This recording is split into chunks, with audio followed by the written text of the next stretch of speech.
Humarap sa media ang 18 dating security personnel ni dating Congressman Zaldico kasama ang kanilang legal counsel na si Attorney Levy Baligod.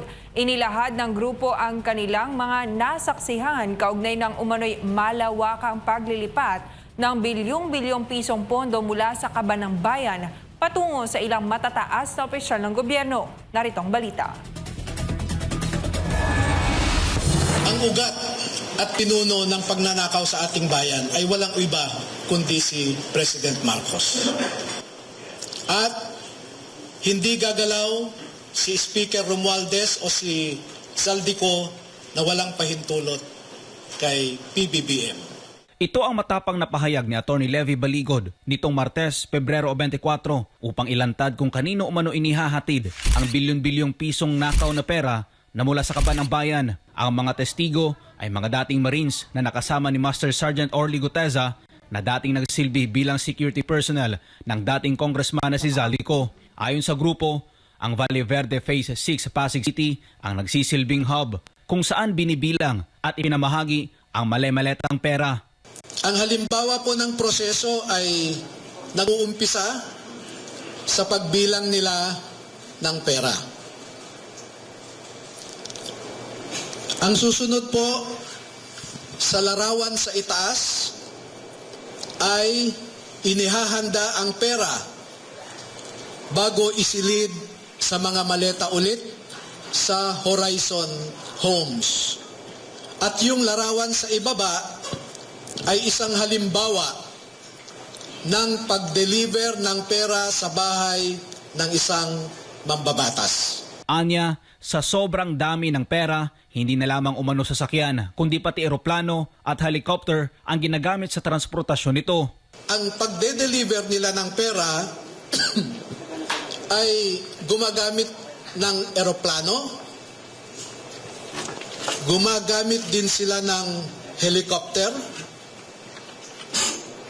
at ganito po ang mga dinideliver sa mga bahay ng ilang mga mambabatas. Makikita ninyo sa itaas na larawan ang hilera ng mga maleta na ang laman ay pera. At parte lamang ito ng isang delivery na sa panahon na ito ay 52 na maleta ito. Sa isang delivery, umabot ng 52 na bagahe. Kalakip sa mga pasabog ni Baligod ang pagkakasangkot umano ng ICC investigators sa nasabing payola. Ayon sa abogado, pinondohan ng administrasyon ang pagdating ng mga dayuhang opisyal para pumanig sa mga binuong testigo ni dating Senador Antonio Trillanes IV na lulutang kaugnay ng imbestigasyon sa war on drugs at mga umano'y biktima ng extrajudicial killings ng Duterte administration. Bago mag-December 2023 ay inutusan sila na magpapalit ng peso to dollars. 2 maleta na ang bawat maleta ay may nilalaman na 56 million pesos. Kaya nakapagpalit sila ng equivalent to $2 million. At ang sabi ng mga executive assistants ni Ginoong Zaldico ay pinaghahandaan daw nila ang pagdating ng foreigners. At kalaunan ay nakilala ng mga ito na ang foreigners na binabanggit ay mga ICC investigators. At nakapaloob dito na ang ginawa nila ay mag-interview ng mga witnesses na ipinapaarating sa kanila ni Sunny Trillanes. Wala silang ibang in-interview na mga witnesses kundi ang mga tao lamang na pinapadala ni Sunny Trillanes. At ibinigay kay Sunny Trillanes ang pondo para sa pag-asikaso sa mga ICC investigators na ito. Meron din umano silang group chat na kung saan nandoon ang mga pangalan ng mga politiko at ibang detalye ng mga personalidad na bibigyan ng pera. Ako po si Rosbert Tuaupan. Na-assign ako kay boss since nung na-hired ako sa team niya. Meron kaming group chat na na sa team namin kay boss Elizalde ko. Okay. Doon pinapost lahat ng mga kung saan magdi-deliver, kanino, at kung ilang maleta. Yun po.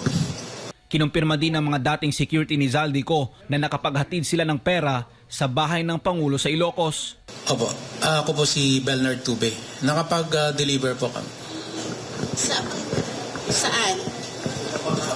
41 Forbes po.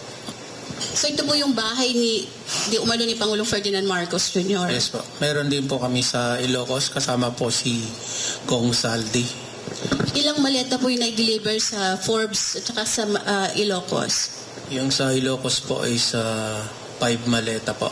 Para kanino po yun? Kay Kong? Kanino po yun? Pagkakaalam ko, Para maklaro lang, no? Nag-deliver sila sa Ilocos Norte, sa bahay mismo. At sa Paway, sa bahay ni BBM. Mula taong 2022 hanggang 2025, umabot umano sa 100 beses ang naganap na delivery sa Forbes Park at sa Aguado Street malapit sa Malacanang. Mula September 2022 hanggang sa kagitnaan ng 2025 ay 3 hanggang 4 na beses kada linggo na nagde-deliver ng pera sa Forbes Park at sa Aguado sa tapat ng Malacanang. Mahigit 100 beses silang nag-deliver at kada delivery ay hindi bumababa sa 20 na maleta. At minsan umaabot nga ito ng 52 na maleta na kinailangan pa nila ang 6 na vans para ma-deliver lamang ang mga maleta na ito. Dahil sa tindi ng korupsyon, naniniwala si Baligod na wala ng institusyong maaasahan ang taong bayan.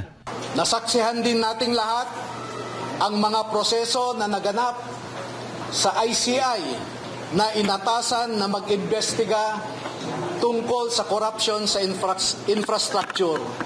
Ngunit alam nating lahat na imbes na mag-imbestiga ang ICI ay pinagtakpan ang totoong mga salarin sa pagnanakaw. Ang problema natin ngayon ay yung mga nagpapatakbo sa mga institusyon na ito. Wala po tayong ibang maaasahan ngayon na maglalabas ng katotohanan kundi tayong mga mamamayan din. Hindi natin maaasahan ang nasa gobyerno ngayon na ilabas ang buong katotohanan na walang pinagtatakpan. Sa ngayon, nangangamba ang grupo para sa kanilang seguridad dahil sa mga natatanggap na banta sa buhay. Gayunpaman, sinabi ni Baligod na may susunod pang batch ng mga testigo na lalabas sa tamang panahon. Samantala, wala pang opisyal na tugon ang Palasyo ukol dito habang itinanggi naman ni Trillanes ang mga paratang. Ayon sa dating senador, walang basihan ang mga pahayag ni Baligod at nagbanta ito na magsasampa ng mga kasong cyber libel laban sa mga nagpapakalat ng nasabing maling impormasyon. Para sa Diyos at sa Pilipinas kung Mahal Almar Forzuelo, SMNA News.